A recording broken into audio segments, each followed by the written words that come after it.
안녕하세요. 반갑습니다. 2020 대수능 2월 모평 G2 해설 강의의 송원입니다. 사랑하는 우리 G2 제자들, 장시간 긴장하고 집중해서 시험 보느라 고생 많았습니다.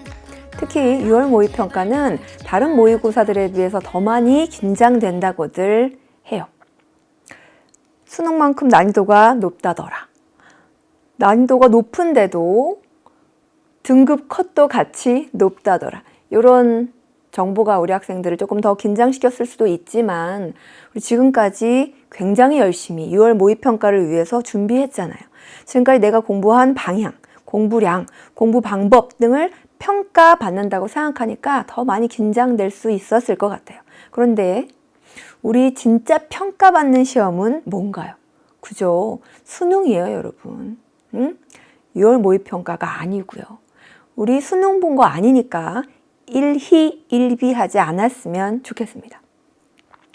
그리고 6월 모의평가 잘 분석해서 수능까지 우리 어떻게 공부해야 할지 그 방향을 잘 설정하고 공부하면 되죠. 6월 모의평가 분석 시작해 보도록 하겠습니다.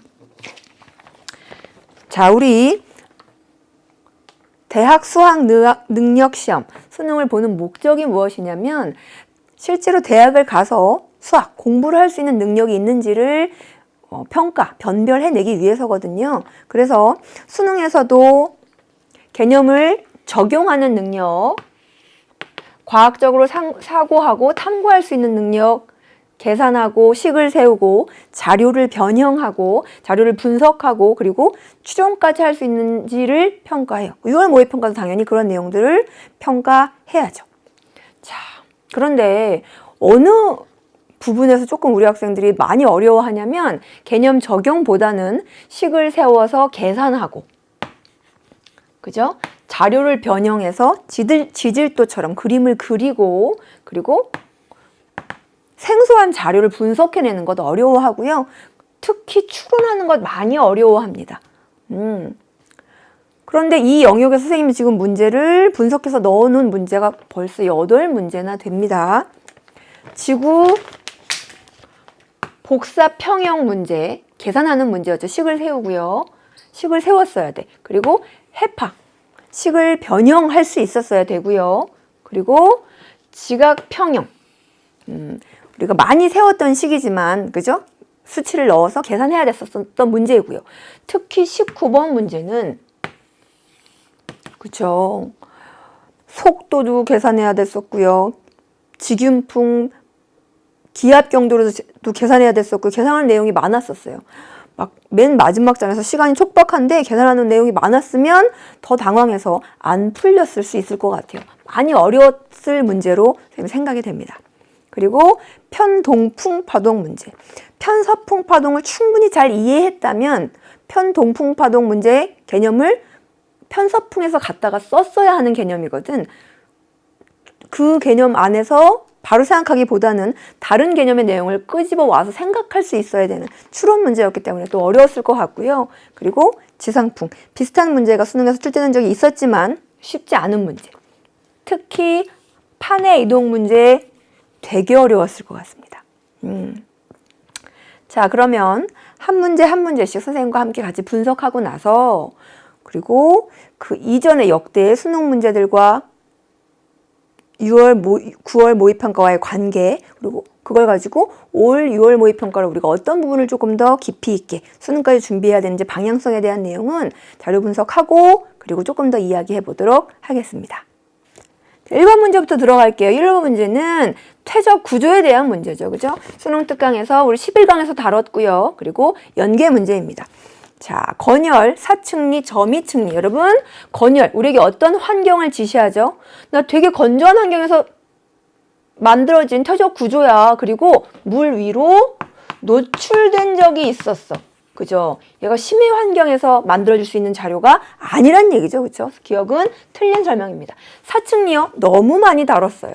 그치? 이렇게 기울어진 층리고요. 높은 부분에서 낮은 부분으로 물이나 퇴적물, 바람 등의 이동 방향을 지시해준다. 그쵸? 그래서 니은 맞는 설명이고요. 점이측리는요. 입자가 위로 올라갈수록 점점 크기가 어떻게 되죠? 작아집니다. 아래는 크고요. 위로 갈수록 입자가 작아져요. 왜요? 깊은 곳에서 퇴적물이 떨어지면서 입자 크기별, 그렇지, 낙하 속도 차이 때문에. 그래서 보기 디귿도 맞는 설명이 돼요. 니은 디귿 이렇게 난이도 낮은 문제들은 스킵하듯 문제를 풀어가 보도록 하고요. 우리가 시간을 많이 할애해야 하는 문제에서 시간을 조금 들여보도록 하죠. 자, 두 번째 문제 역시 연계 문제.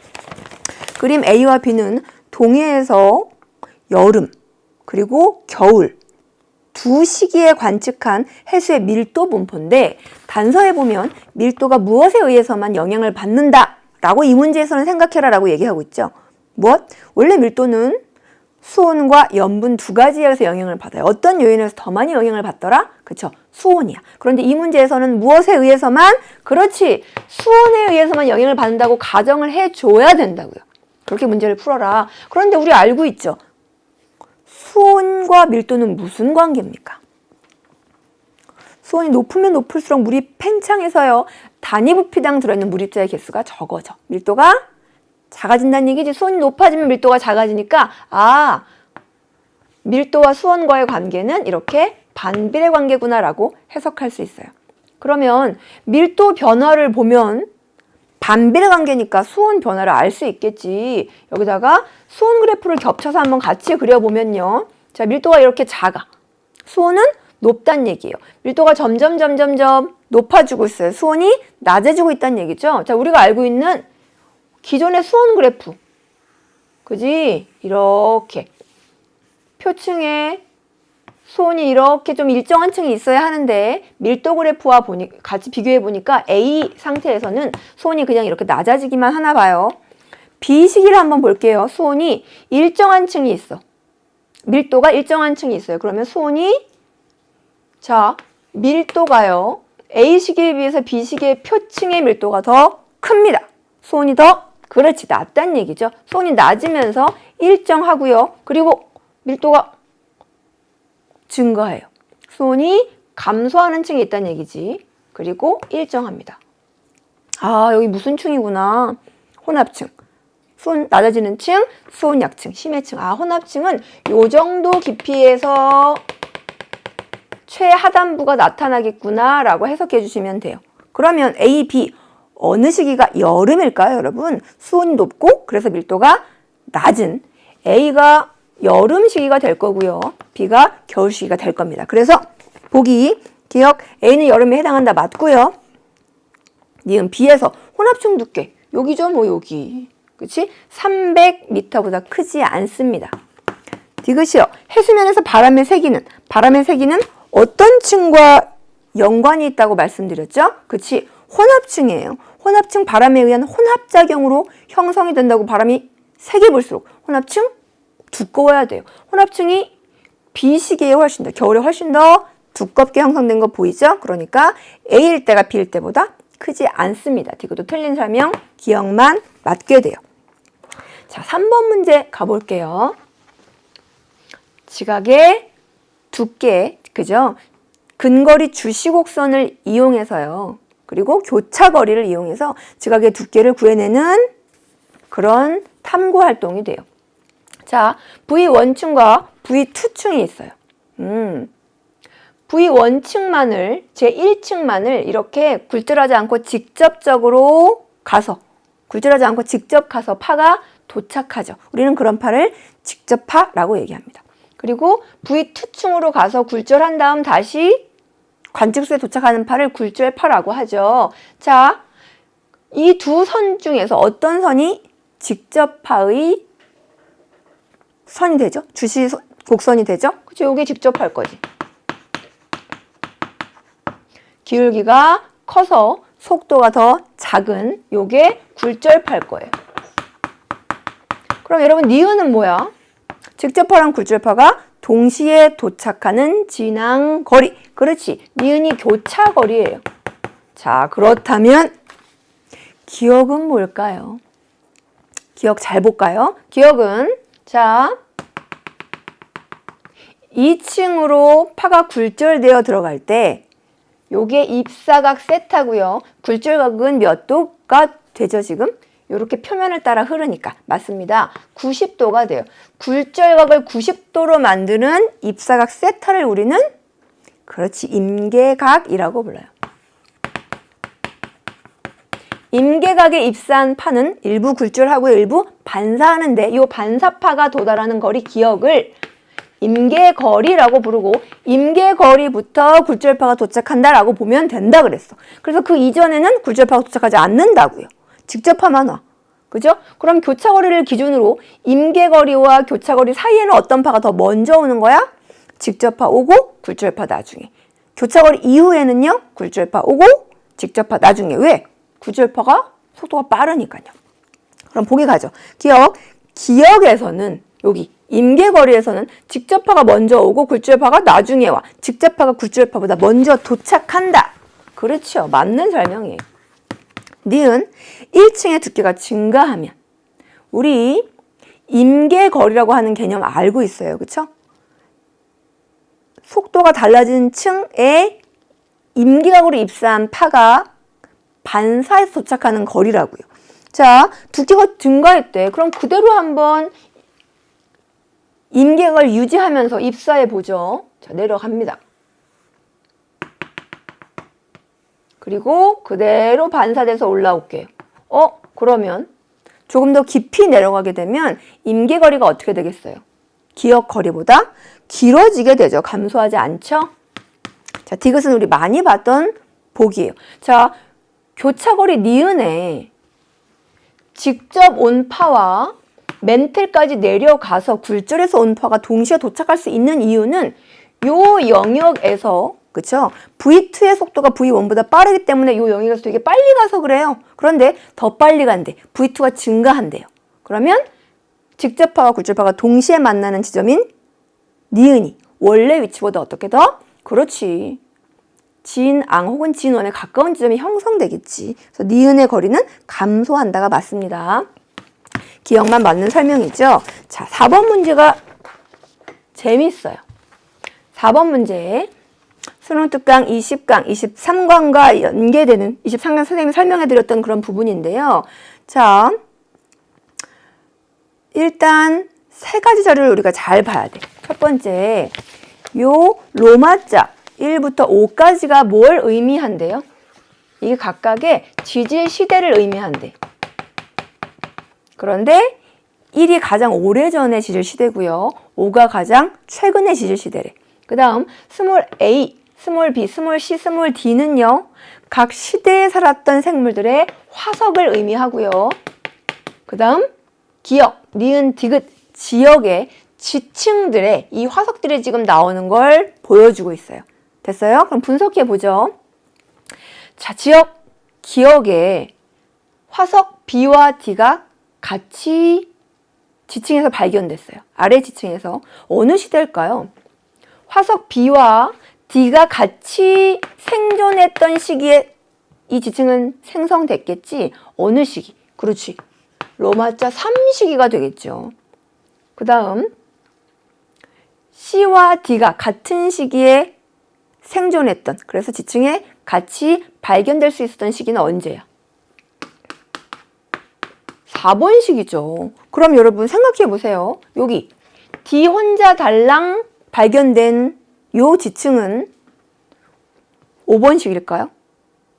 자, 문제에서 그랬어. 지층은 차곡차곡 퇴적됐다고. 역전되거나 지각 변동을 받지 않았다고요. 그렇다면 요 D는 4시기와 3시기 사이에 만들어진 지층이라고요.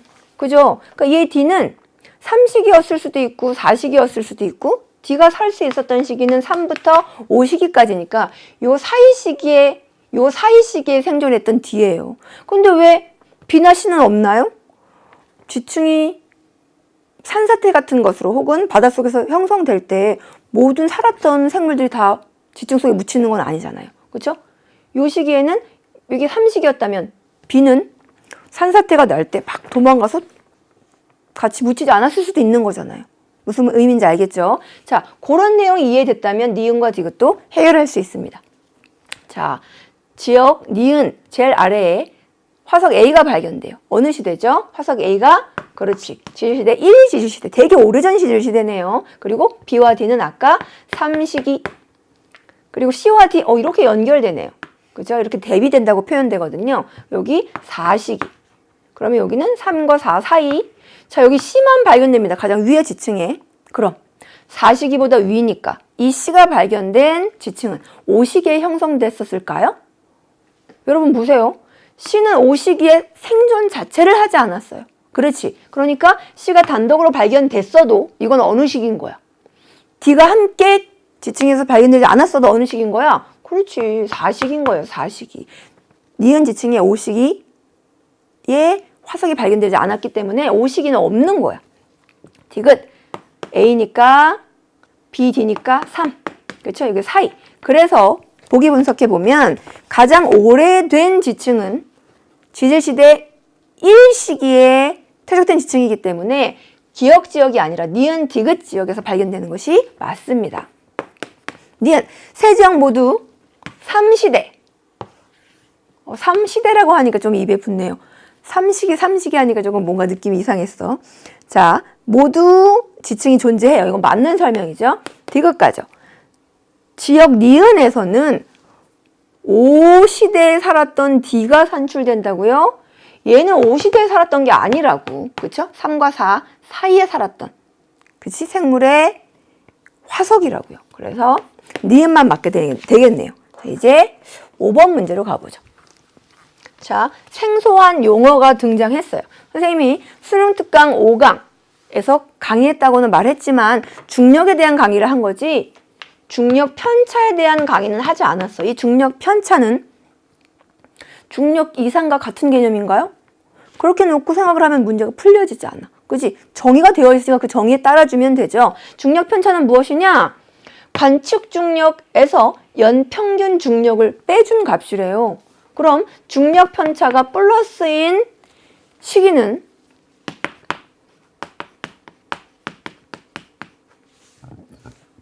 관측 중력 2, 평균 중력에 비해서 어떻다는 얘기야? 그치? 크다는 얘기야. 마이너스 시기에는 반대로 관측 중력이 더 작다는 얘기예요. 선생님, 한 지역에서 중력을 측정하면 변하면 안 된다면서요. 고정된 중력이라면서요. 그런데 쭉 문제 아래로 내려보면 강수량이 100mm가 토지로 그 지역으로 쏟아져 내리게 되면 중력이 증가된대요.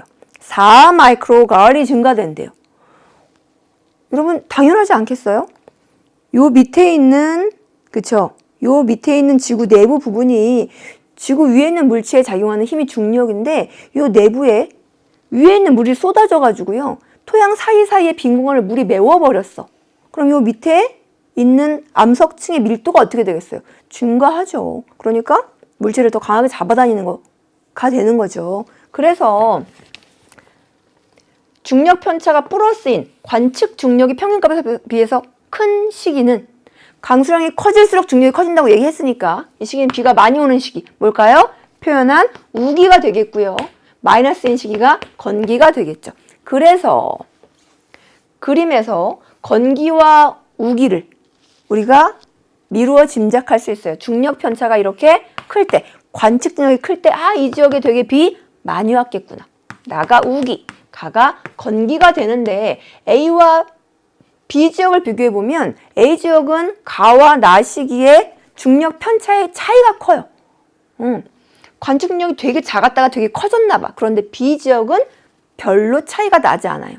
그치? B의 차이가 강수량 차이가 크지 않은 지역이라고 볼 수 있겠죠. 됐어요? 또 하나 갈게요. 보기 디귿에서 표준 중력을 물어보고 있어. 자, 여러분. 표준 중력은 우리 너무 많이 연습했어요. 무엇에 의해서 결정되는 값이야? 이것에 의해서만 결정돼요. 뭐죠? 위도죠. 표준 중력은 밀도 균일하고요. 매끈한 지구 타원체라는 가상적인 지구에서 만율력과 원심력의 합력으로 구해진 중력이기 때문에 저위도에서 고위도로 갈수록 어떻게 돼? 커져요. 남반구는 똑같이 저위도에서 고위도로 갈수록 표준 중력, 다 증가해줘야지. 위도가 커지면 커지죠. 북반구에서 표준력이 극으로 갈수록 커지는 이유가 있었잖아. 그쵸? 만유인력, 요거. 물체와 지구 중심 사이의 거리가 짧아지고요. 그지? 원심력, 자전 축으로부터의 거리가 짧아지니까 거기로 갈수록 극으로 갈수록 커질 수밖에 없었지. 남반구도 마찬가지예요. 그래서 요거 조금 생각하셨어야 되는 문제가 돼요. 그래서 보기 분석해보면 기억, A는 건기, 니은 두 관측 시기의 강수량 차이, 더 비가 많이 오고 우기 때는, 건기 때는 더 안 오는 그런 지역은 A가 되겠지. 표준력은 그래서 적도를 기준으로 고위도로 갈수록 커지는 값이기 때문에 B가 더 커야 돼요, 여러분. A가 B보다 작아야 된다고. 니은이 맞는 설명이 됩니다. 그죠? 북반구를 충분히 이해했다면, 암기하지 않고 이해했다면, 그죠? 이렇게 적용할 수 있었을 거예요. 자, 그게 안 됐으면 지금부터 하면 되죠, 여러분. 얼마나 많이 남았는데요, 시간이. 자, 너무 많이 한 쉬운 문제죠. 그린 가는 서로 다른 변성 영역 A, B, C를 나는 변성암과 관찰 결과를. 여러분, A 어떤 영역입니까? 변성작용. 어떤 변성작용 받았어요? 접촉 변성작용 받았죠. 무엇에 의해서? 열에 의해서. C와 B는요? 압력도 크게 받았네요. 열도 일부 동반되죠. 그죠? 광역 변성작용. 나와 같은 염리가 나타나는 변성암은 어느 영역에서 압력을 받은 B나 C 영역인데 얘는요, 염리가 되게 뚜렷하게 나타나요. 무슨 암일까요?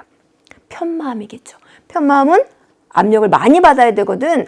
재결정작용을 받을 만큼 열도 동반돼야 되거든. 그래서 C보다는 B, 더 많은 변성을 받은, 여기에 적합할 거기 때문에 니은 맞는 설명. 그죠? 그 다음 접촉 변성작용을 받는 A 영역에서 쉘은 뭐로 바뀌죠? 홈펠스. 홈펠스가 뭔데요? 치밀하고 단단한 조직을 갖는, 홈펠스 조직을 갖는 암석. 기억 맞는 설명. 디귿 섭입대. 여러분, 섭입대가 뭡니까? 해양판이 대륙판 밑으로 기어 들어가면서 횡압력, 강한 압력이 작용되는 데예요. 그러니까 변성 환경은 어디에? A보다는 C에. 선생님, 왜 B라고 하지 않고 C라고 했을까요?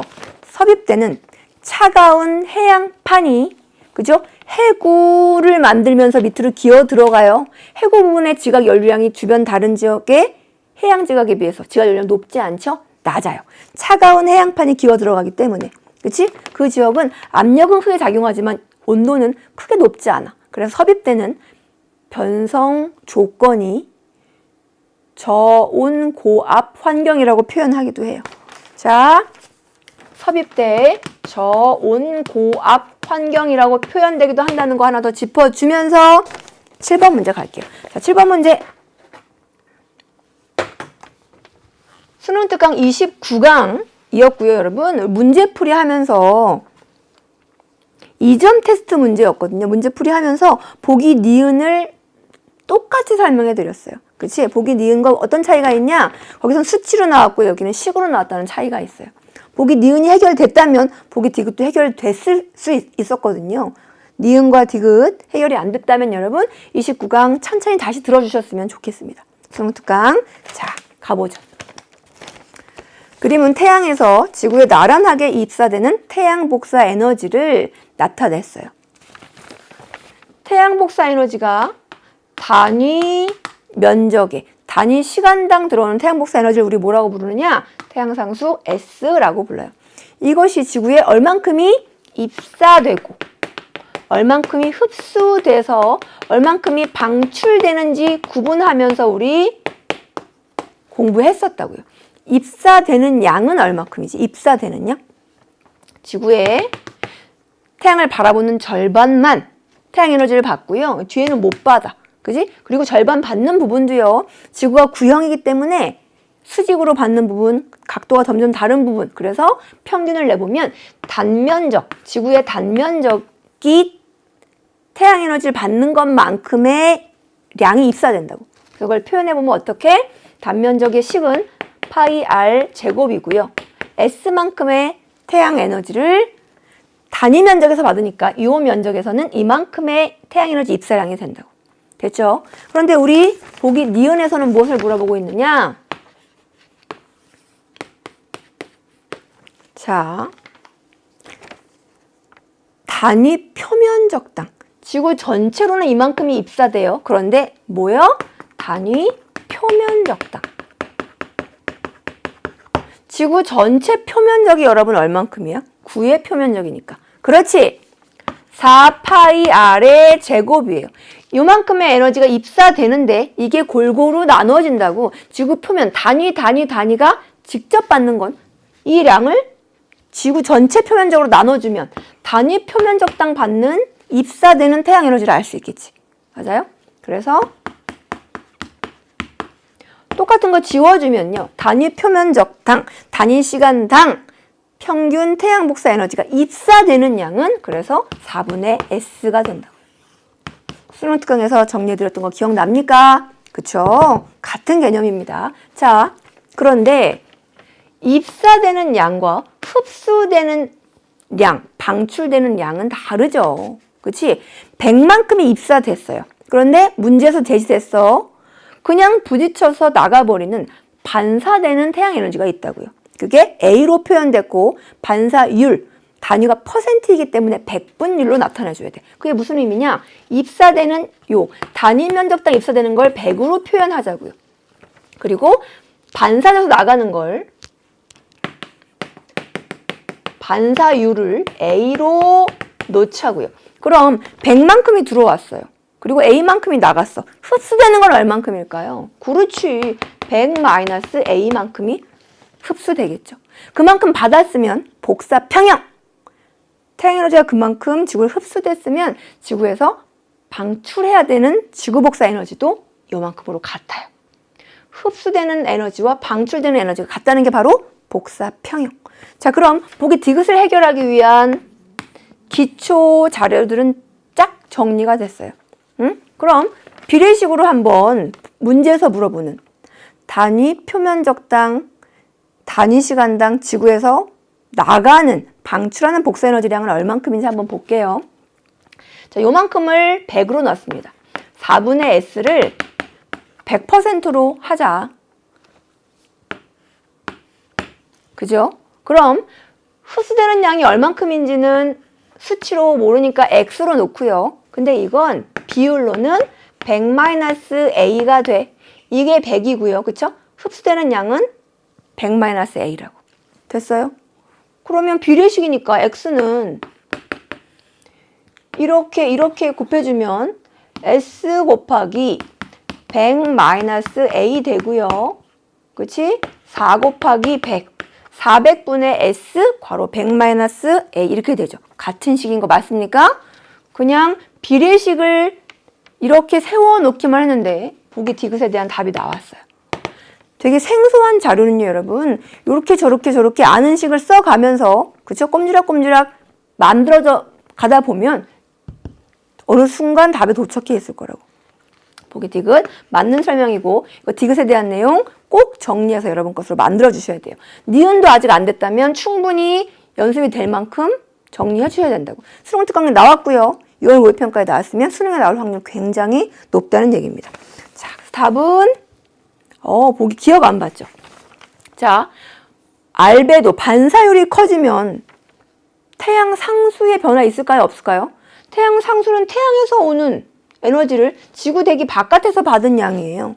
반사율과는 대기와의 상호작용이 없는 태양 에너지이기 때문에 반사율과는 상관없습니다. 그래서 기억은 틀린 설명. 니은 요거 아까 정리한 내용이죠. 니은 맞고요. 디귿 맞아서 답은 4번이 돼요. 자, 8번으로 갈까요? 8번 무슨 문제입니까? 지형류 문제죠. 지형류. 지형류가 뭐예요? 그렇지. 해수면이 요렇게 돼 있어야 돼. 그렇지요. 경사져 있어요. 경사. 해수면이 이렇게 경사져 있을 때 북반구라고 가정해 볼까요? 어느 방향으로? 경사 방향으로 수압 경도력이 작용해요. 그치? 지형류 평형을 이루고 있다고 했거든. 그러면 무엇과 평형을 이루고 있습니까? 전향력이랑 평형을 이루고 있죠. 자, 수압 경도력식 불러봐 주세요. 수압 경도력은 중력과 속도 곱하기 경사 델타 X 두 경사진 해수면 사이의 수평거리 분의 그쵸? 높이 차이 델타 G가 돼요. 그럼 전향력은요? 2V 오메가 사인 세타가 되죠. 그래서 여기를 흐르는 지형류는 수압경도력의 직각 북반구 오른쪽 방향으로 흐르게 돼요. 얼만큼의 속도로? V는 G 델타 X분의 델타 Z 2 오메가 사인 세타분의 1 무엇에 의해서 결정되냐? 그치? 해수면의 같은 지역이라면 경사에 의해서 결정된다고요. 유속이 해수면의 경사에 의해서 결정된다고요. 자, 그럼 이 자료 가지고 나 자료 한번 분석해 볼게요. 자, 해수면이 어떻게 경사져 있길래 유속이 이렇게 북동쪽 방향으로 흐르는 유속이 형성되어 있을까요? 그지? 경사와 해수의 흐름을 오버랩해줘 보면 B에서 A 방향으로 이렇게 A가 낮아지는 방향으로 해수면이 형성되어 있겠지. 경사가. 그래서 이렇게 유속이 지금 흐르고 있는 모습이에요. 됐죠? 나와 볼게요. 같은 지역인데요. 수송량의 차이가 있대요. 이 지역의 지형에는 변화가 없는데 똑같은 시간당 물이 이동하는 양이 다르대. 똑같은 시간당 물이 되게 많이 이동한다는 건 무엇이 빠르다는 얘기일까요? 그렇지. 유속이 빠르다는 얘기고요. 아까 금방 유속은 무엇에 의해서 결정된다고요? 해수면의 경사에 의해서 결정된다고. 경사가 클수록 유속이 빨라서 단위 시간당 수송량이 많구나.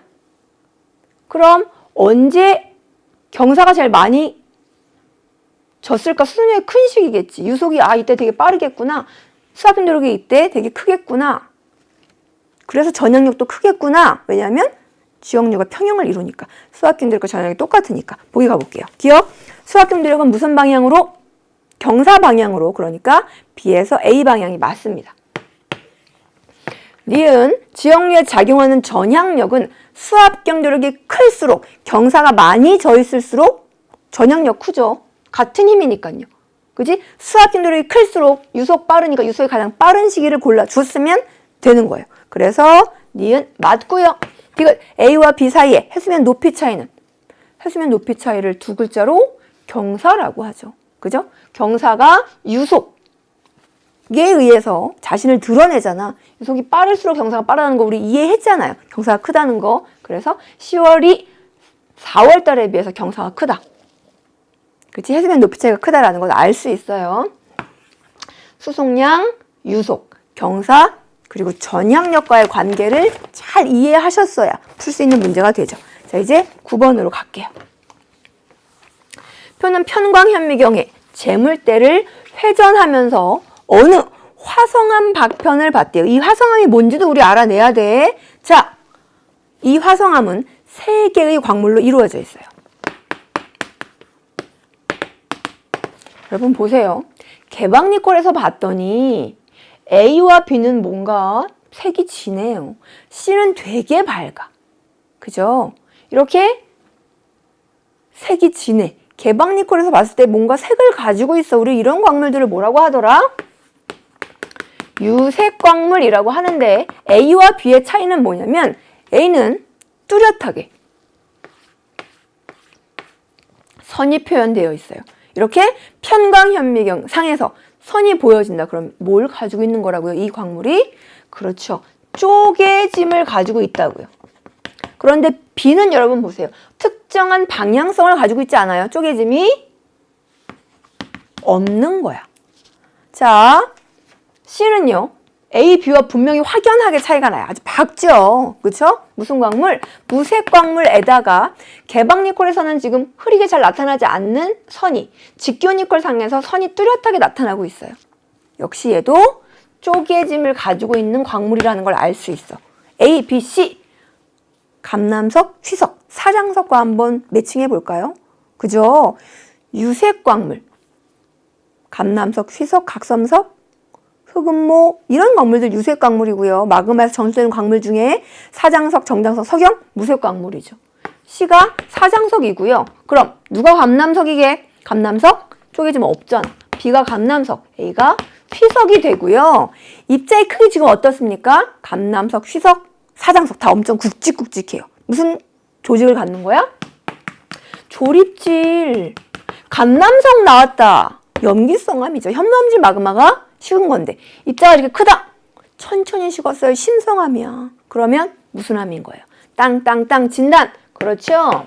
반려암이라고 진단 내릴 수 있습니다. 보기 볼까요? 기억. A는 쪼개짐이 있어요. 편광, 현미경 상에서 선이 표현되면 쪼개짐인 거예요. 니은 A, B, C는 모두 광학적 이방체다. 광학적 이방체인지 어떻게 알아요? 그렇지. 등방체는 직교니콜 상에서 까맣게 나타나는데 직교니콜 상에서 지금 재물대를 회전시킬 때 색깔의 변화가 보이잖아. 계속 까맣지는 않잖아요. 그러니까 이방체인 게 맞고요.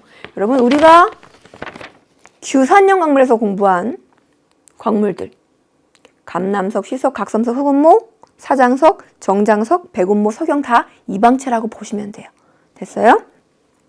그래서 이 암석은 유문암 아니고 반려암. 유문암은 화산암이잖아요. 입자가 되게 작은. 그죠? 그리고 감남석을 포함할 수 없어요.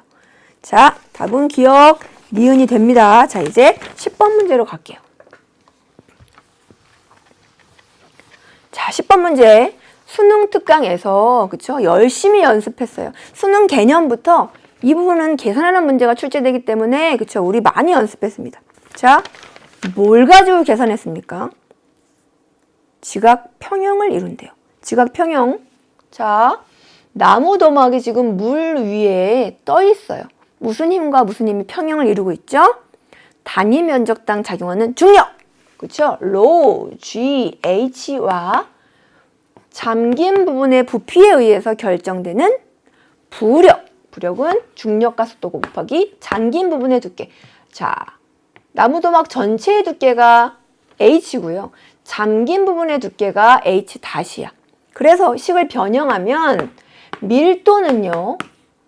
나무 도막 전체 두께분의 잠긴 부분의 두께가 되고요. 나무 도막의 잠긴 두께는요. 밀도에다가 전체 두께를 곱해주면 알 수 있어요. 됐어요? 자, 요걸 가지고 문제를 해결하는 거야. 그런데 우리 자료에서 지금 물어보는 것은 무엇이냐? 나무 도막 중에 물 위에 노출된 부분의 높이를 물어보고 있어요. 자, 일단 물 아래에 있는 나무 도막의 높이를 구해낼 수 있죠. 어떻게? 나무 도막의 밀도를 알려줬거든. 밀도가 얼마래요? 밀도가 얼마래요? 0.8이래요. 그지? 그러면 얘가 0.8이고요. 전체 두께를 알면 잠긴 부분을 알 수 있어. 먼저 나무 도막 A의 두께. 전체 두께가 얼마냐? 4cm야. 밀도가 0.8이니까 아랫부분은 3.2가 되겠죠. 0.8 곱하기 4. 위에 부분은요? 전체에서 이걸 빼면 되겠지. 0.8. 그죠? 가의 B 상태는 어떤 상태냐? 5cm와 2cm의 나무 도막을 같이 위에다 올려놨어요. 그럼 총 몇 cm가 돼? 같은 밀도예요? 7cm가 되지. 그러면 물 아랫부분의 나무 도막은요? 7, 8에 56, 5.6cm가 되니까 위에가 1.4cm가 되겠지. 자, 나로 바꿔서 뭘 바꿨냐? 지금 나무 도막 B 위에 있는 2cm짜리를 그냥 옆으로 물에 띄웠어요. 그러면 7cm가 누르다가 2cm가 제거됐으니까 5cm짜리 아래에 있던 나무 도막은 어떻게 될까요? 침식된 지역이 그렇듯이 융기 되겠죠. 조류운동을 설명한 거죠. 맞습니다. 그럼 5cm만 남았을 때는 아랫부분이 역시 밀도는 동일한 상태이기 때문에 5, 8에 4cm, 1cm가 물 위로 뜰 거예요. 물 위로 떠 있는 부분이 1.4cm였는데 위에는 나무 도막을 제거하니까 뜬 부분이 줄어들었어. 그죠? 잠긴 부분도 줄어들었으니까. 응? 위로 올라오면서. 그러면 무슨 운동을 설명한 거냐? 조류운동 중에 그렇지. 융기를 설명한 거다. 갈게요. 기억. 이 실험을 통해서 조류운동 중에 융기. 그치? 스칸디나비아 반도의 융기와 같은 그런 현상을 설명할 수 있다. 맞는 설명. 니은 2에서 세 지점 P1, P2, P3의 동그라미. 압력을 구할 수 있대요. 여러분. 압력.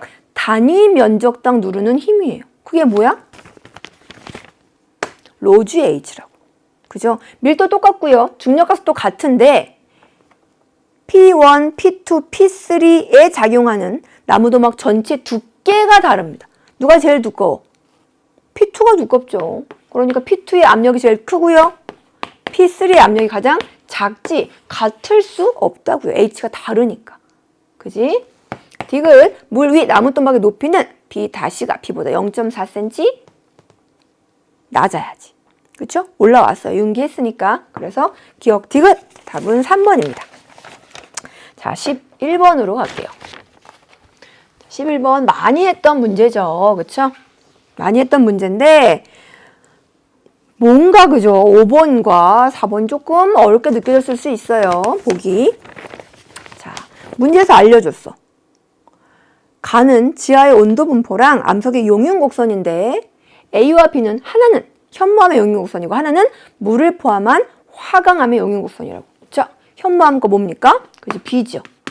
물을 포함한 화강암의 용융 곡선이 A가 돼요. 그런데 왜 현무암의 용융 곡선은 깊어질수록 즉 압력이 크게 작용할수록 용융 온도가 점점점 더 높아지는 거죠. 압력이 크게 작용하니까요. 현무암을 이루고 있는 입자들 사이에 결합이 세지니까 더 높은 열을 가해야 결합을 흐트러서 고체를 액체로 만들 수 있는 거지. 용융을 일으킬 수 있게 하려면 더 많은 에너지, 열이 필요한 거예요. 용융 온도가 높아지는 거지. 그지? 자, 그러면 해령에서는 어떤 원리에 의해서 마그마가 만들어지느냐? 자, 지하의 온도 분포가 요래요. 현무암의 용융 온도에 비해서 계속 낮은 상태거든. 그런데 용융이 되려면 지하의 온도가, 그죠? 용융 온도를 같아지거나 넘어서야 돼. 그러니까 요 지점이 기역으로 바뀌거나 니은으로 바뀌어줘야 돼요. 니은으로 바뀌는 것은 온도가 증가하는 것이고 기역으로 바뀌는 것은 아래 지점에 특정한 온도를 가지고 있던 그 부분이 위로 올라오면서, 그죠? 현무암을 녹일 수 있는 온도가 되는 지점까지 그 밑에 있는 온도를 유지한 채 올라오면 녹아버릴 수 있는 거지. 깊이가 얕아지면서, 즉 압력이 감소하면서 용융 온도에 다다르게 되는 깊이에 도달하면 녹는 거예요. 우리는 이걸 뭐라고 표현하느냐? 압력 감소에 의해서 마그마가 만들어진다라고 표현하죠. 자, 해령 보세요. 밑에 있던 물질이 멘틀리로 상승과 함께 올라오니까 어떤 부분과 마그마 형성 원인이 연결돼요? 기역과 연결되죠.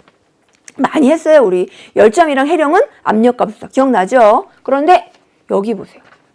자, 베니오프대 그리고 습곡산맥 충돌대의 하부에서는 왜 마그마가 만들어진다고요, 여러분?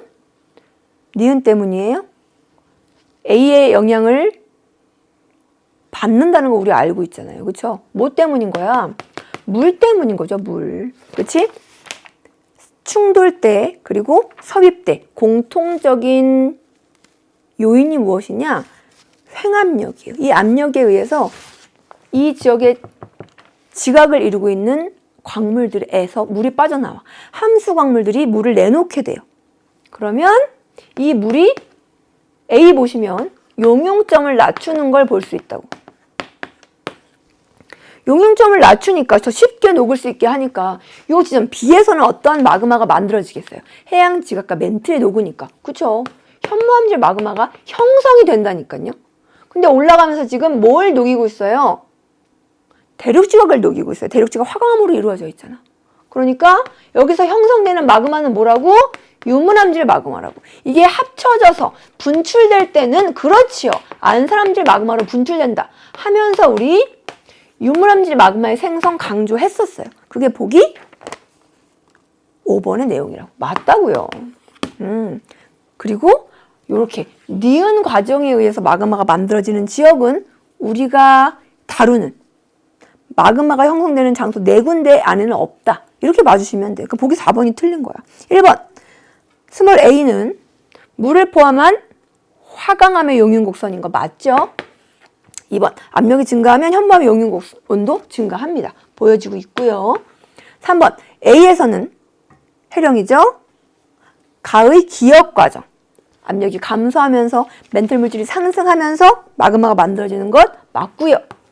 4번이 틀린 설명이죠. 그렇죠? 여기서는 니은 과정이 아니라 물 때문에 마그마가 만들어집니다. 자, 여기와 충돌대, 습곡선박 하부에서도 물 때문이라는 것 같이 체크하면서 정리해 주셔야 돼요. 자, 이제 12번으로 가죠. 자, 12번 정말 많이 풀었던 단순한 단열 변화 그리고 상승 연결고도 문제죠. 그렇죠? 주변의 공기의 온도예요. 주변의 공기, 그냥 여기 기층의 공기의 온도. 그렇죠? 위로 올라갈수록 온도가 낮아지는데 그 온도가 낮아지는 비율을 우리는 그렇지 기온 감률이라고 하고요. 기층 자체에서 온도가 감소하는 비율, 공기 덩어리의 온도 변화를 우리는 단열 감률이라고 얘기합니다. 자, 0부터 1km 사이에 기온 감률은 얼만큼이에요? 15도에서 7도로 낮아졌으니까 1km당 8도씨의 감률을 가졌죠. 근데 공기 덩어리는 15도에서 5도가 됐어요. 그지? 단열 감률은 1kg당 10도씨니까 단열 감률이 기온 감률보다 큰 거야. 그죠? 그럼 이런 건 무슨 층이라고 그러죠, 우리? 그렇지. 절대 불안정한 층이라고 얘기해요. 자, 계속 한번 올라가 볼까요? 1km 위에 올라가 봤더니 1km부터 2km까지 공기의 온도가 5도밖에 안 낮아져. 이건 단열 감률 중에 무슨 단열 감률이지? 그렇지. 수분 단열 감률. 아래는 건조 단열 감률이에요. 공기의 상태가 건조해서 수분, 포화 상태로 바뀌었대요. 즉 1km에서 어떤 사건이 일어난 거예요. 공기에 응결이 일어난 거지. 우리는 이 높이를 상승 응결고도라고 얘기한다고. 상승 응결고도 10 불러줄까요? H는 125, T-TD인데요. 상승 응결고도가 1000m로 주어졌고요. 그치? 상승 응결고도가 1000m라면 이 괄호 안의 값은 얼마여야 돼? 8도씨. 그런데 지표에서의 공기 온도가 15도니까 지표에서의 있을 점은 7도씨여야겠죠. 바로 보기 갈게요. 기억. 높이 0에서 1km의 기층에서 뭐가 크다? 단열 감률이 기온 감률보다 작지 않고 커야 돼요. 니은 지면에서 이 공기 덩어리에 있을 점은 상승 응결고도와 지표면에서의 공기 온도를 이용하면 구해낼 수 있죠. 7도씨 맞고요. 디귿 생성되는 구름의 두께는요. 자, 일단 구름은 1km부터 생성되기 시작했습니다. 언제까지 생성될까요? 일단 수분한 공기 상태가 됐는데 위로 올라가면서 계속 구름이 만들어지겠죠. 언제까지 올라갈 수 있습니까? 주변보다 공기 온도가 높을 때까지 계속 일단 4km는 넘었어요. 그러니까 2km보다 훨씬 높게 되겠지. 여기 보이는 것만 3km인데 디귿도 틀린 설명. 니은이 맞습니다. 자, 13번 문제 우리 학생들 어려웠을 거예요. 자, 13번 문제 그런데 이렇게 해결해 주시는 거예요. 자, 이렇게 생각해서 해결해 주셨다면 정말 공부 열심히 한 학생이에요. 자, 우리 편서풍 파동 공부하면서 그쵸? 가지역에 500헥토파스칼 상단이 500헥토파스칼이고 아래가 1000헥토파스칼인 공기덩어리를 놨어. 조금 더 차가운 나지역에 같은 공기덩어리를 놨더니 공기가 차가워서 압축돼서요. 500헥토파스칼의 높이가 더 그렇죠. 낮죠. 이렇게 같은 동일한 등압면인데 더 등압면의 높이가 낮은 지역은 고기압 저기압은 여러분 똑같은 높이 동일 고도에서 비교하는 거거든요. 자, 가지역은 나지역의 500헥토파스칼인 높이에서 얼마일까요? 500헥토파스칼보다 높겠지. 그치? 500과 1000의 사이니까 고기압이야. 똑같은 등압선이 더 낮은 고도에서 형성된 나지역은 저기압이 돼요. 요거 됐어요. 자, 그럼 문제로 갈게요. 자, 725헥토파스칼 등압면의 고도 편차예요. 고도 편차라고 하는 표현이 나왔죠? 고도 편차가 무엇이냐? 관측값에서 평균값을 뺀 거래요. 725헥토파스칼 평균 높이가 있는데 이 평균값에 비해서 관측 지역, 그죠? 관측한 지역의 고도가 높으면 고도 편차는 어떻게 나타나겠어요? 이 값이 이 값보다 높으면 플러스로 나타나겠지. 그럼 다른 지역보다 725헥토파스칼이 더 높은 데 있는 거네. 같은 고도에서 비교해보면 다른 지역에 비해서 기압이 어떨까요? 그렇지. 등압면의 높이가 높은 지역은 같은 고도에서는 고기압이 형성되게 된다고요. 반대로 고도 편차가 마이너스다. 즉 관측 고도가 평균 고도에 비해서 같은 등한면인데 낮게 되면, 작게 되면, 그죠? 나와 같은 상태잖아요. 저기압이 된다고. 됐어요? 요 고도 편차라고 하는 수치로 그래프가 그려졌습니다. 고도 편차가 A, 플러스예요, 마이너스예요? 플러스예요. 725 헥토파스칼의 높이가 다른 지역보다 높아. 그럼 동일 고도에서는 고기압이어야죠. 기압으로 연결된 지역은 고도 편차가 마이너스야. 725 헥토파스칼 높이가 다른 지역에 비해서 낮아요. 동일한 고도에서는 저기압이겠지. 이렇게 저기압으로 쭉 연결된 지역을 우리는 기압이 낮다. 계곡 골이다라고 얘기해요. 됐어요? 문제 해결할 수 있죠. 기억, 태풍은 이 파동에, 편동풍 파동의 소용돌이에 의해서 발생할 수 있다? 되게 많이 언급해 드렸죠. 어떻게 그런지 조금 이따 그림 그려 드릴 거고요. 니은 A에서는 다른 지역보다 등한면이 높으니까 동일 고도에서 고기압이어야지 고기압성 회전이 나타납니다. 디귿, 기역선을 따라서 기압, 골. 자, 그럼 위도가 12도인 지역을 단면으로 이렇게 한번 잘라볼게요. 여기 고기압, 저기압, 고기압, 저기압.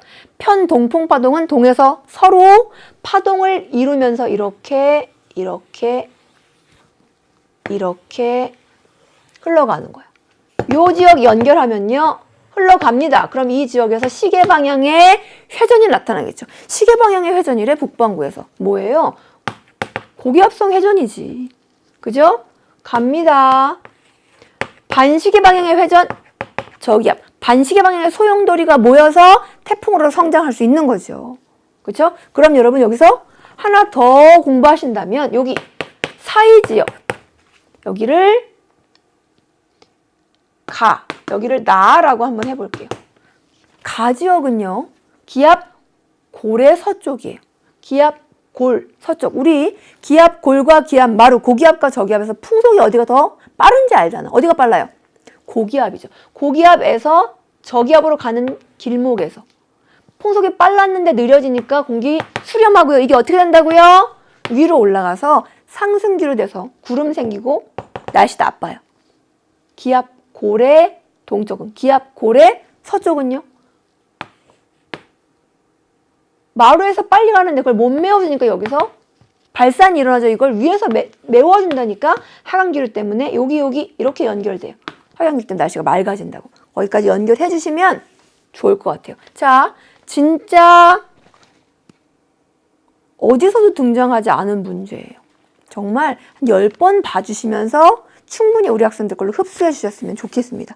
자, 이제 14번으로 갈게요.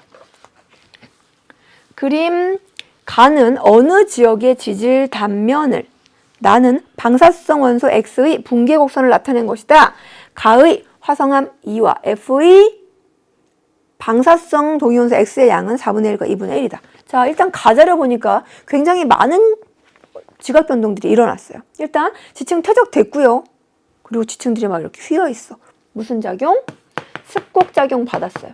또 관입도 일어났고요. 단층도 생겼고요. 분출도 쭉 됐습니다. 그럼 선후 관계를 한번 따져볼게요. 누가 먼저냐? 관입이 먼저일까요? 습곡이 먼저일까요? 습곡된 지역에 관입됐는데, 그죠? 관입한 화성암에 뭔가 변화는 나타나 있지 않아요. 그러면 습곡이 먼저란 얘기지.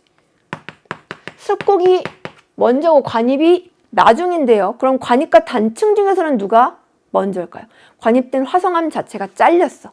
관입이 되고 다 식은 다음에 단층이 일어났다는 얘기지. 습곡되고 관입되고 단층을 마그마가 뚫고 가면서 분출됐죠.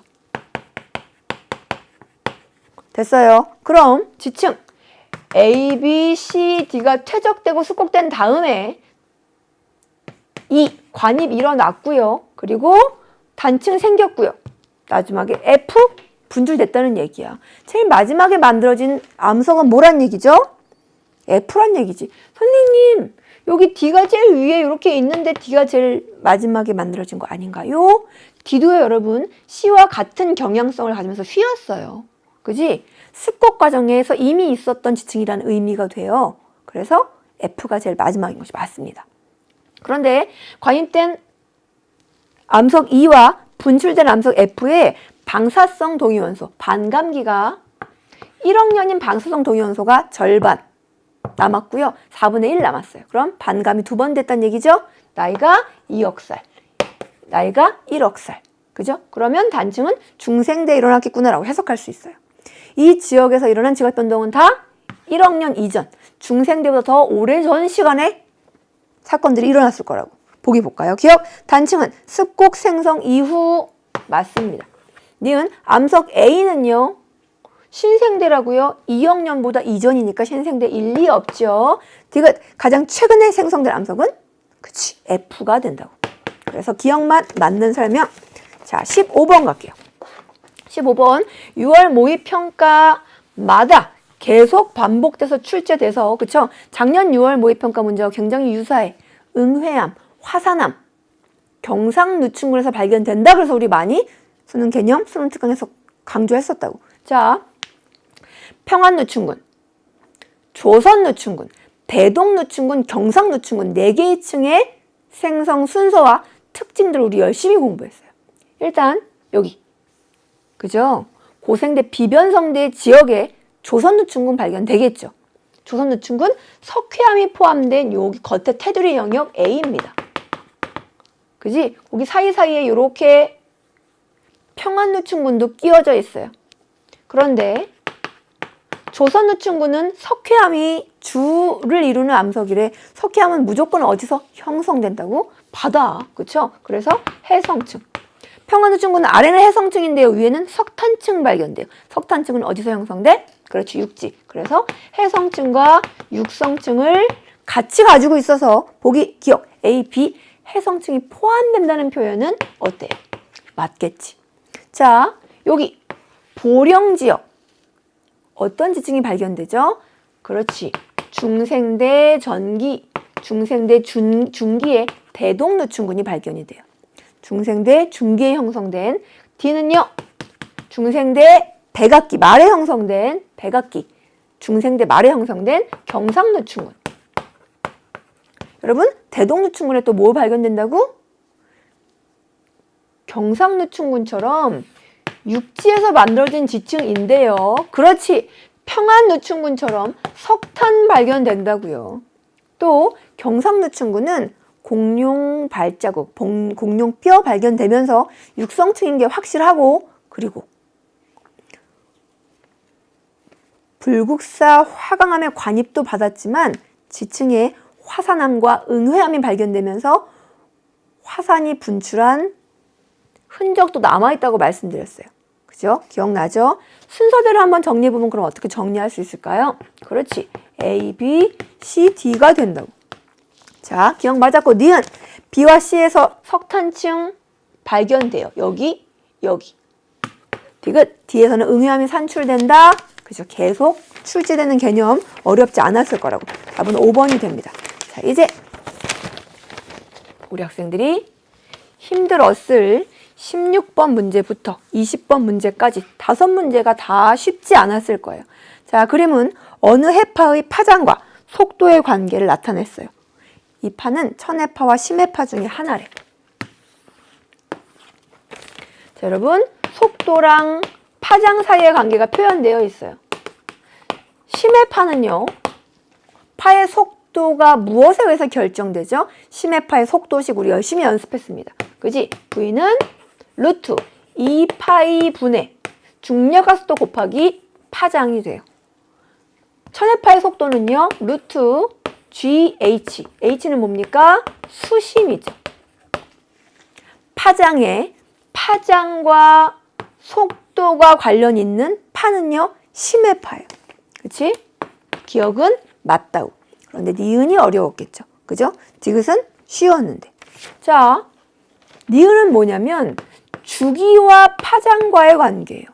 주기가 나와 있는 식. 선생님이 해파 공부하면서 식, 예와 예, 그리고 또 하나의 식은 꼭 아시고 이렇게 섞어가면서 문제 상황에 적용할 수 있게 3식은 잘 연습해 주셔야 된다고 말씀드렸어. 세 번째 식 뭡니까? 그렇죠? 파의 속도가 t분의 주기분의 파장이라는 거. 자, 문제에서 뭘 물어봤냐면 얘랑 얘 관계 물어봤어요. 그럼 얘 1로 보내고 얘 1로 보내면 t는 v분의 람다. 비례관계 아닌가요, 선생님? 그냥 정비례관계 아닌가요? 그건 v에 따라서 t가 변하기 때문에 완전히 얘와 얘에 관련된 식이라고 볼 수 없어요. 그래서 얘와 얘에 관련된 식으로 막 바꾸려면 똑같은 v를, 그쵸? 똑같은 v를 일치시켜가지고 v가 루트 2파이 분의 g 람다기 때문에 t와 람다와의 관계를 만들기 위해서 얘네들을 갖게 놓고 식을 정리해 줘 봐야 돼요. 여기까지 갔으면 문제가 해결된다고. 응? 그러면 루트 한번 없애볼게요. t의 제곱 분의 파장의 제곱은 2파이 중력가속도 곱하기 람다. 파장 없어지면 t의 제곱은, 그쵸? 1로 오고요. g 1로 가면 2파이 곱하기 파장. 제곱 없애주면 이렇게 t가 주기가 파장의 제곱근이랑 비례관계인 것을 해결할 수 있다고요. 됐어요? 그래서 니은 맞는 설명이라고. 이식도 세우고 이식도 세웠는데 조금 더 변형하지 못해서 문제 틀린 학생들 있을 수 있어. 그쵸? 그냥 이렇게만 놓고 얘와 얘의 관계를 따질 수가 없어요. 얘네 둘의 관계가 밀접하기 때문에. 그래서 보기 니은까지 맞는 설명. 지진해일은 여러분 무조건 무슨 파다? 천해파다. 그래서 기억 니은이 답이 됩니다.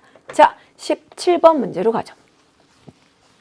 그림은 어느 지점 P에서 지상풍이 분대요. 그때 작용하는 전향력의 방향만을 나타내주고 있어요. 여러분, 전향력은 무조건 바람이랑 무슨 관계라고요? 수직 관계라고요. 전향력은 북반구에서는 바람의 직각 오른쪽, 남반구에서는 바람의 직각 왼쪽으로 작용해요. 그러니까 바람은 B일 수는 없고 A나 C가 바람이 돼요. 자, 그렇다면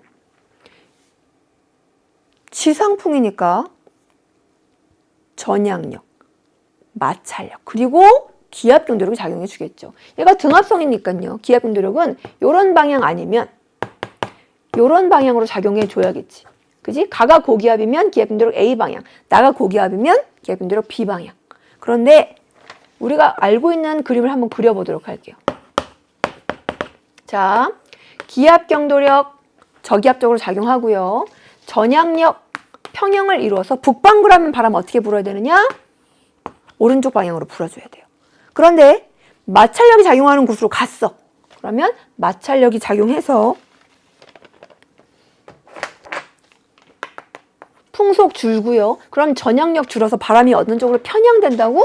기압경도력 쪽으로 편향된다고. 지상풍은 기압경도력과 90도보다 작은 각을 이루게 돼요. 그러면 다시 전향력, 직각, 마찰력. 그래서 합력이 같을 때 지상풍 불게 되는 거잖아. 남반구 마찬가지예요. 남반구는 기압경도력에 대해서 바람이 이렇게 부는 거지. 왼쪽으로만. 됐어요? 그럼 여러분 보세요. 기압경도력이 B라면 기압경도력이 전향력과 이렇게 사이 이 작은 각을 이룰 수 없어요. 전향력이랑 반대 방향을 이루고 있던 힘이기 때문에 지상풍이 불어도 기압경도력과 전향력 사이의 각은 90도 이상이 된다고. 그러니까 기압경도력은 B방향으로 작용할 수 없고요. A방향으로 한번 작용해 볼게요. 기압경도력. 그 다음 바람이 만약 A라면 기압경도력이랑 바람 사이의 각은요 90도 이내라 그랬지. A일 수 없어요. C가 바람이 된다고. 그러면 기압경도력 방향에 대해서 지금 바람이 어느 방향으로 불고 있는 거냐? 그렇지. 왼쪽 방향으로. 또 바람에 대해서 전향력도 왼쪽 방향으로. 여기는 어딘가요? 남반구가 된다고. 그 다음 기압경도력이 나 쪽으로 작용하기 때문에 나중에 고기압은 가가 되죠. 이렇게 차근차근 생각하시는데 생각이 잘 안 되면 이런 그림 그려서 빨리빨리 판단하시면서 적용해 주시면 좋을 것 같아요. 자, 기압은 가가 나보다 큰 것 맞고요. 니은 바람은 C방향으로 불고요. P에서 마찰력이 작아지면 그죠? 그러면 전향력 점점, 풍속 점점 빨라지면 전향력 기압 변동력이랑 반대 방향으로 작용하게 되겠지. 마찰력이 아주 작아지면. 그럼 바람은 이렇게 불겠지. 맞아요. 남반구에서의 지균풍입니다. 그러면 무슨 방향으로 편향되게 되는 거예요? 시계 반대 방향이라서 이것도 맞는 설명이 돼요. 다 맞습니다. 자, 이제 18번으로 가죠. 자, 18번. 되게 복잡해 보이는데 일단 그림 볼게요. 자, 여기 500m, 600m, 700m 점점점 높아지고 있어요. 이렇게 쭉 산이고 여기가 계곡이란 얘기야. 맞아요?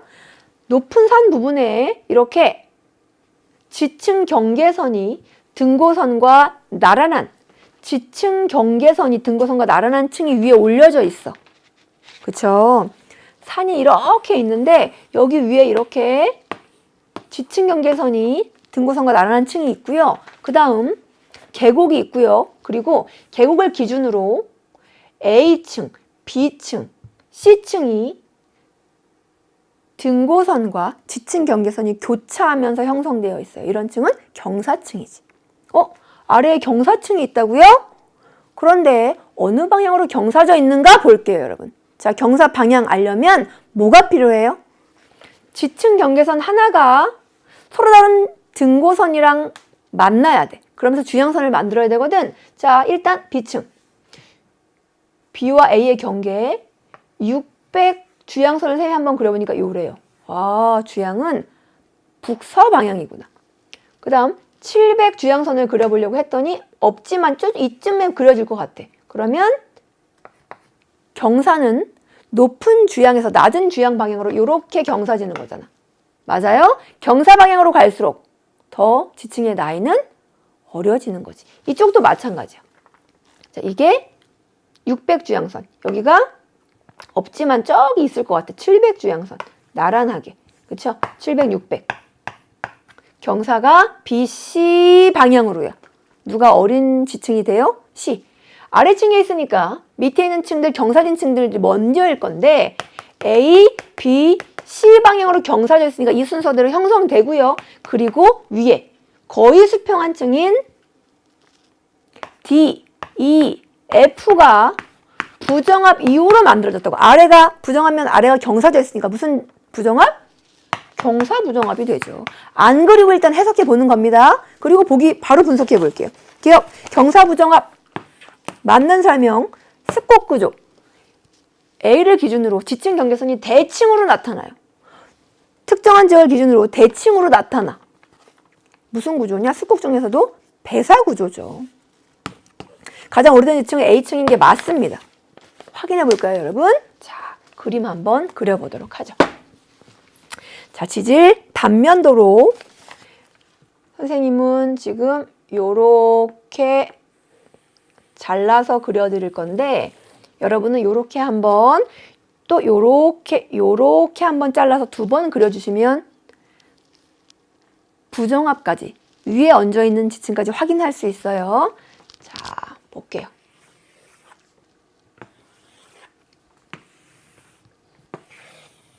그 1000m, 900m, 800, 700, 600, 500. 어떻게 그린다고요? 지형부터, 그쵸? 일단 900. 등고선과 지층 경계선이 만나는 점을 내려줍니다. 내려주고요. 800, 700, 600, 다시 600, 그리고 700. 지형이 이런 식으로 생겼어요. 됐나요? 자, 이제 요 선, 그리고 요 선을 한번 그려보도록 하죠. 자, 여기 쭉 수직으로 내려주면 여기야. 그 다음에는 600 주향선과 600 등고선과 만나고 있어요. 600 주향선 어디 있냐? 여기 있거든. 지층이 이렇게 서쪽으로 휘었다고요. 아래에 A층이 있고요. 여기 B층이 있어요. C층도 그리면 마찬가지로 여기로 내려지고요. 그 다음에는 700과 만나고 있다고. 이렇게 내려져서 C. 그리고 위에 800 부분에 지층이 이렇게 D가 얹어져 있다고. 보여지나요? 이런 모습이 오른쪽에서도 대칭으로 나타나. 습곡 위에 부정합 얹어져 있는 모습 확인할 수 있을 거라고. 자, 이제 19번으로 넘어가겠습니다. 19번 문제 어려웠죠? 그쵸? 차근차근 한번 풀어보도록 하죠. 그림은 북반구 중위도 어느 지역에서 두 등압선 사이의 밑면적이 동일한 공기 기둥을 나타냈어요. 자, 이 공기 기둥은 정력학 평형 상태를 이루고 있대요. 그리고 공기 기둥의 밀도는 로1, 로2로 이 전체에서는 일정한 값을 유지하는데 각각은 다르지만 직연풍이 불고 있는 동일 위도의 두 지점 A, B는 등고도면에 위치한대요. 자, 정력학 평형을 이루고 있다는 건 말만 가지고도 이 문제가 해결할 수 있는데 차근차근 거기까지 밟아가는 과정을 통해서 우리 학생들 다시 짚어드려야 되는 것들 짚어드리면서 한번 가도록 하죠. 자, A 지점이랑 B 지점이랑 그치? 그리고 여기 지표면이 있다고요. 그치? 자, 지표면과 B 지점 사이의 공기의 밀도는 로1이고요. 두 지점 사이의 높이 차이는 h1입니다. 지금 지표면의 기압이 여기 선에서는 1400헥토파스칼, 뒤에 선에서는 1000헥토파스칼. h1만큼 올라갔더니 200씩 기압이 낮아졌어요. 됐죠? 위로 올라갈수록 기압이 낮아졌으니까 무슨 힘이 작용하겠느냐? 기압 차에 의한 힘. 그렇지. 윗방향으로 연직 방향의 기압 경도력 작용할 거라고. 아랫방향으로는요. 정력학 평형을 이루고 있으니까 그렇지. 중력 작용하겠지. 그래서 여기 안에 있는 공기는 위아랫 방향으로는 정력학 평형을 이루고 있기 때문에 멈춰 있다고요. 자, 그럼 이걸 식으로 한번 정리해 보도록 하죠. 자, 기압 경도력은 이 면에 작용하는 힘과 이 면에 작용하는 힘의 차이에 의한 힘이에요. 그치? 이 지점의 기압은 P, 800이라고 치죠. 이 아래의 기압은 P, 1000인데요. 그럼 힘은 뭐냐? 힘은 요 면적에 작용하는 압력, 면적과 압력을 곱해준 거라고. 압력이 단위 면적당 힘이기 때문에 힘은 압력과 면적을 곱해줘야 된다고. 그래서 이 면적에 작용하는 힘 F는 F800은 그지? 압력 800 곱하기 요 면적 S가 돼요. 아래 지표에 작용하는 힘은 1000 곱하기 S가 된다고. 맞아요? P800 곱하기 S, P1000 곱하기 S. 그러면 기압 차이에 의한 힘은 어떻게 되느냐? 기압 경도력은 어떻게 되느냐? 델타 P 곱하기 S를 여러분, 기압 경도력은요, 단위 질량당 작용하는 힘이야. 그래서 이걸 M으로 나눠줘야 돼요. 응? M은 여러분 뭡니까? 되게 많이 연습했죠? 질량은요. 밀도가 부피분의 질량이기 때문에 질량은 밀도 곱하기 부피, 밑면적 S 곱하기 H1이 된다고요. 넣어주면. 그죠? SS 없어지고요. 그래서 로 곱하기 H1 분의 델타 P가 되는데 이게 기압 경도력이고요. 뭐와 똑같냐? 단위 질량당 중력, G와 똑같죠. 방향은 반대고. 그래서 정력학 평형식이 델타 P는 로 G, H 이렇게 되는 거잖아요. 자, 근데 여러분 H1 높이, H1 사이에 있는 공기, 그쵸? 의 아랫면과 위에면의 기압 차이가 얼만큼이냐? 200이에요. 중력과 습도는 똑같고요. 밀도는 로1이에요. H1. 그 다음 위에 H2 높이에 있는 그 사이에 있는 공기들의 기압 차이도 역시 얼마야? 800과 600, 200이에요. 그리고 로2. 중력과 습도 같고요. H2. 얘네가 지금 델타 P가 두 개가 똑같으니까 얘네 둘을 똑같이 놓을 수 있는 거라고. 똑같이 놓으면 로1 중력가 속도 h1이 로우2 중력가 속도 h2가 되니까 중력가 속도 똑같이 지워주고요. 문제에서 요구하는 h2는 식을 어떻게 변형? 얘만 넘겨주면 로우2분의 로우1 곱하기 h1이 나오는 거지. 정력학 평형 방정식 얘와 얘가 똑같이 놓아졌으면 해결할 수 있는 보기라고. 그렇죠? 보기 기억. 그 다음 두 번째 갈게요, 여러분. 뭘 물어봤느냐? A와 B에서의 풍속을 물어봤어요. A와 B에서 지금 무슨 바람 불고 있죠? 직윤풍 불고 있다고 문제에서 얘기해 줬어요. 직윤풍, 식 어떻게 되느냐? 직윤풍, V는 로 델타 H 분의 델타 P, 기압 경도력 곱하기 2 오메가 사인 세타 분의 1. 그쵸? 그 다음 이게 A에서의 바람, B에서의 바람은요. A분의 B니까 여기다 써줘 볼게요. B에서의 바람은 로 델타 H분의 델타 P 2 오메가 사인 세타 분의 1. VA와 VP 뭐만 다르냐 지금? 델타 P 200으로 똑같고요. 델타 H 기압 경도력 사이 간격 똑같고요. 같은 지점이니까 이 밑에 값들도 똑같아요. 뭐만 다르냐? VA에서는 밀도가 0.8이에요. 그지? B에서는 밀도가 1이에요. 다 똑같고 지금 뭐만 다르냐? 속도가 무엇에 의해서 영향을 받느냐? 밀도값에 의해서 영향을 받으니까 VA 분의 VB는요. VA는 로 분의 1. 그죠? 그 다음 로 분의 1. 속도가 밀도에 반비례하니까. 근데 요 값이 얼마야? VA 0.8. 요 값은 1. 그러면 이렇게 한 값은 얼마가 돼? 그냥 0.8이 되죠. 됐어요? 니은도 맞는 설명이라고요. 자, 디귿 갈게요. 바람에 작용하는 기압 경도력은 기압 경도력. 밀도값이 다르기 때문에 기압 경도력 같을 수 있습니까? 없죠. 기억, 니은 해결했으면 지금은 그렇게 어려운 보기는 아니었을 거라고. 답은 3번이 돼요. 자, 뭔가 되게 복잡해 보이지만요. 그죠? 식을, 우리 학생들이 아는 식을 먼저 써놓고요. 내용이, 여기 주어진 내용이 요런 거가 있네 라고 접목해보면 그 속도값, 기압 경도력 값이 여기 안에 있는 어떤 값에 의해서 결정돼. 되게 단순하게 식으로 정리가 된다고요.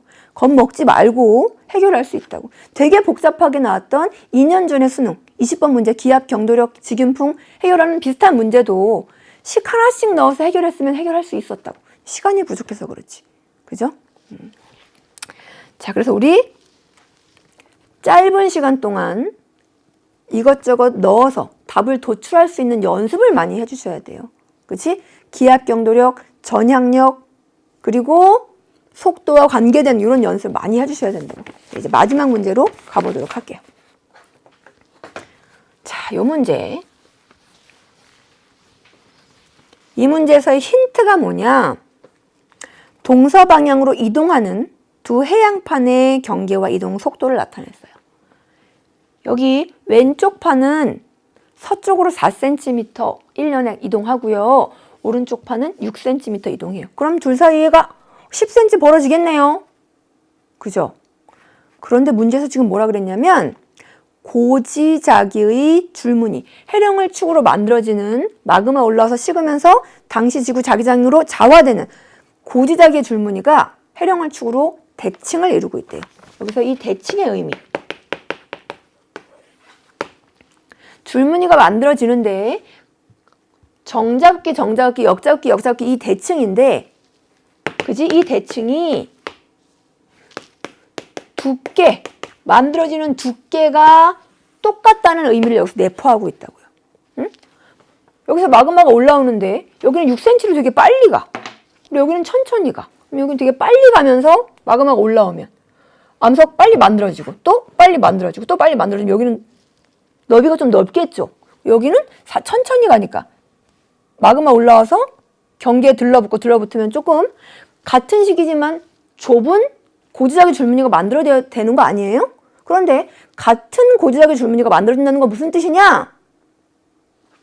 우리가 바깥에서 바라봤을 때는 4cm, 6cm지만 요 내에서는 같은 속도로 발산하고 있다는 걸 의미해요. 선생님 그게 도대체 무슨 말이에요? 볼게요. 이 두 판이 여러분 컨베이어 벨트에 올라간 상태로 동쪽으로 이동해 가고 있다고 한번 생각해 보세요. 응? 자, 같은 컨베이어 벨트에서 1cm/년의 속도로 일단 같이 가고 있는 거야. 그런데 오른쪽에 있는 판은 1년에 5cm를 이동해요. 그럼 이 판 바깥에서 우리가 바라보면, 그치? 컨베이어 벨트를 탄 채로 5cm/년의 속도로 가는 이 오른쪽 판은 얼만큼의 속도로 이동하는 걸로 보이겠어요? 그죠? 여기는요, 같은 속도 5cm/년의 속도로 같이 발산을 하는데, 그래서 고지자기 줄무늬가 대칭적으로는 만들어지는데, 그런데 전체적으로 이 해룡 자체를 포함한 이 영역이 다 1cm/년의 속도로 오른쪽으로 가고 있어요. 그러면 얘는 5cm로 가면서 이쪽으로 1cm로 가니까 결국 4cm/년의 속도로 가는 것처럼 보여지겠지. 해령을 축으로는 같은 속도로 가는데 바깥에서 볼 때는 이런 속도로 보여질 수 있는 운동은 이런 운동밖에 없어요. 됐어? 고지자기가 대칭적인 무늬를 가지고 있다는 것에서 이런 추론을 할 수 있다고요. 해령이 움직이고 있다고. 이 영역 전체가 움직이니까. 해령은 이 판 위에 올려 있으니까 어떤 속도로 움직이는 걸까요? 이만큼의 속도로. 그죠? 같은 속도로 움직이니까 발산되니까 마그마 올라와서 같은 속도로 해양 지각이 형성이 되겠죠. 그 틈에. 이해 갑니까? 자, 볼게요. 기억. 두 해양판의 경계에는 발산형 사이에 변환 단층 보존형 경계 존재하죠. 이거는 변별 보기가 아니에요. 니은 해령에서 두 해양판은 1년에 각각 5cm씩 생성된다. 5cm씩 멀어져서요. 그죠? 여기서 틈 5cm, 여기서 틈 5cm. 마그마 올라와서 거기가 메워지니까 5cm씩 형성되는 게 맞아요. 그지?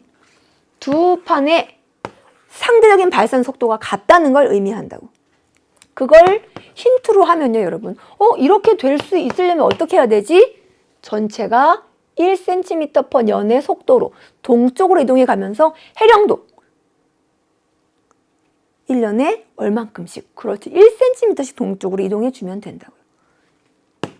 선생님, 저희는 판 구조론에서 해령이 이동해 가는 걸 배우지 않았어요. 그죠? 그런데 우리 고지자기와 대륙에 이동해서 작년 6월 모의평가, 재작년 9월 모의평가에서 계속 해령이 이동하는 걸 우리가 연습해 왔다고요. 수능특강, 수능 개념에서 다뤄드렸어요. 해령이 움직일 수 있다는 걸 생각했으면 이 부분 생각할 수 있지 않았을까요? 그렇지 않았다면, 그치, 생소한 내용이니까 계속 생각해서 충분히 이해한 다음 수능 준비해 주시면 된다고요. 자, 이렇게 해서 6월 모의평가 해설 강의가 마무리가 되었습니다. 자, 우리 6월 모의평가를 이 시점을 이 기준으로 수능까지 공부할 방향을 다시 한번 설정해 보셔야 된다고 말씀드렸거든요. 어떻게 설정해야 할까요? 자, 수능이 대학에서 공부할 수 있는 능력을 평가하는 걸 목적으로 한다면 6월 모의평가는 6월 모의평가 보고 9월 모의평가 본 집단들의 특징을 파악해서 수능 문제를 어떻게 출제할까라는 정보를 얻기 위해서 일단 치러져요. 평가원의 입장에서는. 우리는요, 6월 모의평가를 기점으로 나 이렇게 공부해야겠구나. 나 이제 진짜 다시 공부해야겠구나.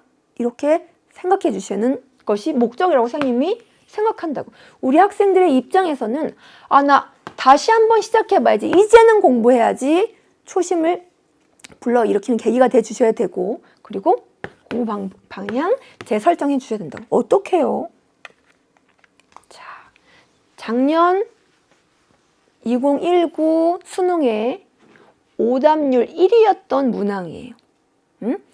별의 특징, 산계성단의 H알도의 융합 문제인데요. 문제에서 제시된 자료는 표면 온도고요. 보기에서 제시된 자료는 중심 온도예요.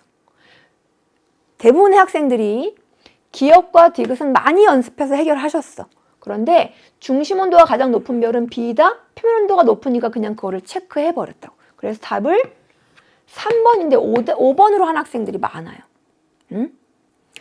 수능 완성에서 우리가 수능 특강 수능 완성에서 표면 온도에 대한 내용을 많이 다뤘죠. 그런데 분명 중심 온도에 대한 내용도 수능 완성에서 다뤄드렸었다고요. 수능 특강 수능 완성 공부했던 자료들을 여러분 다시 한번 여러 번 보시되 거기서 나오는 개념들을 그냥 암기하지 않고요. 충분히 이해해서 비판적으로 받아들여 주셔야 돼. 응? 내가 알고 있는 게 지금 맞는 건가? 의심하면서 받아들이는 연습을 여러 번 해주셨으면 좋겠어요. 수능 특강 수능 완성은 한 번만 보는 교재 아니에요. 수능까지 계속 보는 교재인데 일단 지금 이제 한번 풀어냈으니까 그죠? 이제는 조금 분석적으로 판단을 해 주셔야 되는 시기가 된다는 얘기죠. 이 문제 그렇게 어려운 문제 아니었어요. 그런데 가장 많이 틀린 것은 우리 학생들이 의심 없이 그냥 보기를 받아들여서 그렇다고. 의심하면서 공부하는 연습 해주셨으면 좋겠고요. 그 다음 6월 모의평가, 9월 모의평가는 수능과 굉장히 비슷하게 출제되는 문제들이 많아요. 특히 올해 6월 모의평가처럼 좀 난이도가 있는 문제들은 연계 확률이 되게 높습니다. 작년 수능 문제, 작년 9월 모의평가 문제, 그림 보세요. 너무 비슷하죠. 보기도 비슷해요. 내가 6월 모의평가의 문제 20문제만큼은 올해 거만큼은 정말 완전 내 걸로 흡수해야겠구나 라는 생각 해주셔야 하는데 자, 2018 수능 문제, 2018 6월 모의평가 문제. 당해년의 수능 문제와 육구가 연계가 잘 되기도 하지만 작년, 재작년 기출문제, 평가원 기출문제는 여러분 연계 확률이 되게 높아요. 그래서 한 3년 정도의 수능, 육구 문제 그리고 모의평가 문제 이런 문제를 모아가지고 정말 열심히 공부해 주셨으면 좋겠습니다. 정리하면 자, 수능 특강 수능 완성 문제를 계속 풀어주시되 그지? 보기를 암기하지 마시고 충분히 이해하시면서 여러분 많이 보기를 의심하는 연습을 해주셨으면 좋겠어요. 그리고 3년간의 평가한 기출 문제는 올해 걸 포함해서 그죠? 3년 전 거는 정말 많이 봐주셔야 된다고. 자, 어떻게? 좀 독하게 공부할 마음, 공부를 내가 이렇게 해야겠구나 방향 설정이 되셨습니까? 자, 독하게 공부한 선배의 이야기를 들으면 조금 참고가 되지 않을까요? 자, 이 선배는 1등급을 G2에서 받은 선배인데요. 수능 개념부터 수능 특강 수능 완성까지를 열심히 풀었어요. 그런데 어떻게 공부했느냐? 앞에 문제 풀기 전에 개념 부분을 3번 이상 반복해서 읽었습니다. 그리고 문제를 풀고요. 그리고 해설지를 또 밑줄 보면서 꼼꼼히 읽었대요. 자기가 문제 풀고 선생님의 해설을 듣고 또 해설지를 보면서 여러 방향으로 생각할 수 있는 기회를 자기에게 제공해 줬다는 거죠. 그리고 기출문제집을 또 사서 기출문제집을 한 5번 정도 풀었대요. 그 다음 EBS 문제집을 필기하면서 풀면 수능 특강 수능 완성 풀면 또 새 거를 샀대. 그래서 전에 정리했던 내용을 다시 한번 정리하면서 복습하는 기회를 삼았다고 해요. 이걸 수능까지 계속 반복했대. 진짜 독하게 공부했죠. 그쵸? 이 친구 6월 모의평가, 9월 모의평가에서 높은 성적 받았을까요? 그렇지 않았을 수 있어요. 그지? 다른 선배가 그랬거든. 자, 이 선배는 수능에서 만점, G2 만점 받은 선배예요. 그런데 6월 모의평가는 실망했던 점수가 나왔고요. 그죠? 그리고 G2 공부하면서 정말 힘들었대요. 다른 사람들이 모두 넌 안 될 거라고 얘기했대. 근데 수능에서 G2 만점 받아냈다고요. 6월 모의평가 좀 실망스러운 점수를 받아도 그치? 우리 앞으로 시간 되게 많이 있고요. 이 실망이 좌절이 아니라 그쵸? 여러분이 딛고 일어날 수 있는 도전의 계기, 발판이 되면 우리 학생들도 수능 만점 받으실 수 있다는 얘기를 이 선배가 너무 해주고 싶다고 해서 선생님이 전해드리는 거예요. 자, 지금부터가 정말 중요합니다. 지금부터 다시 마음 잡고요. 진짜 공부, 제대로 된 지투 공부 해주셔야 되는데 그 공부, 개념을 확실히 하고 날카롭게 보기를 분석하고 여러 방면으로 생각하고 기출문제를 분석하고 또 분석하고 또 분석하는 공부 선생님이 수능 완성에 준비해 놨어요. 여러분이 최소한의 시간으로 최대한의 효과를 얻어가시게 선생님과 함께 수능 완성 공부하시면서 그 효과 얻어가시게 선생님 지금 준비하고 있다고. 그죠? 자, 6월 모평 끝나고요. 바로 수능 완성으로 오셔서 선생님과 함께 진짜 중요한 마무리 공부, 수능 완성 공부 해줄 우리 학생 파이팅 보내면서 정말 수고하셨고요. 정말 사랑합니다.